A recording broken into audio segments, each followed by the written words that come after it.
حضرت انس بن مالک رضی اللہ تعالیٰ عنہ فرماتے ہیں کہ انصاری شخص وہاں پر آتا ہے اور حضور صلی اللہ علیہ وسلم سے مدد کی درخواست کرتا ہے، مالی مدد کی، اور وہ کہتا ہے کہ اس کے پاس کوئی روزگار یا کام نہیں ہے۔ حضور صلی اللہ علیہ وسلم اس سے فرماتے ہیں کہ کیا تمہارے گھر میں کوئی ایسا سامان ہے جو اضافی ہو، جس کی تمہیں ضرورت نہ ہو؟ وہ کہتا ہے ہاں حضور، ایک میرے پاس پیالہ ہے، ایک ٹاٹ ہے، یہ بستر ہے جس کو میں اڑتا ہوں، کبھی کبھی بچھا بھی لیتا ہوں۔ تو حضور صلی اللہ علیہ وسلم نے فرمایا کہ اچھا تم وہ لے کر میرے پاس آؤ۔ وہ دونوں چیزیں لے کر حضور صلی اللہ علیہ وآلہ وسلم کے پاس آتا ہے۔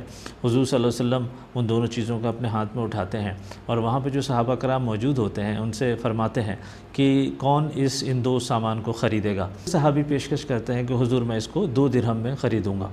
حضور صلی اللہ علیہ وسلم یہ 2 درہم کی پرائز قبول کرتے ہیں اور اس کے بعد وہ سامان اس صحابی کو دے دیتے ہیں، اور 2 درہم جو ہے وہ اس شخص کو جو مدد کے لیے آیا تھا اسے دیتے ہیں۔ حضور صلی اللہ علیہ وسلم فرماتے ہیں کہ تم 1 درہم سے اپنے گھر والوں کے لیے خورد و نوش کی اشیاء یا کھانے پینے کا سامان خریدو، اور 1 درہم سے تم بازار جاؤ اور وہاں سے کلہاڑی خرید کر میرے پاس واپس آؤ۔ وہ شخص واپس جاتا ہے اور اسی طرح کرتا ہے، اور کلہاڑی لے کر حضور صلی اللہ علیہ وآلہ وسلم کی خدمت میں دوبارہ حاضر ہوتا ہے۔ حضور صلی اللہ علیہ وسلم اس سے کلہاڑی لیتے ہیں اور اپنے دست مبارک سے اس کے اندر لکڑی کا دستہ یا لکڑی کا ہینڈل فکس کرتے ہیں اس کلہاڑی کے اندر، اور اس غریب شخص کو دیتے ہیں اور فرماتے ہیں کہ تم اس کلہاڑی کے ذریعے جنگل سے لکڑیاں کاٹو اور اس کو پھر مدینے میں بیچو، اور اس طرح اپنا روزگار اور اپنا رزق تلاش کرو۔ حضور صلی اللہ علیہ وسلم اس سے فرماتے ہیں کہ تم 15 دن بعد میرے پاس آنا۔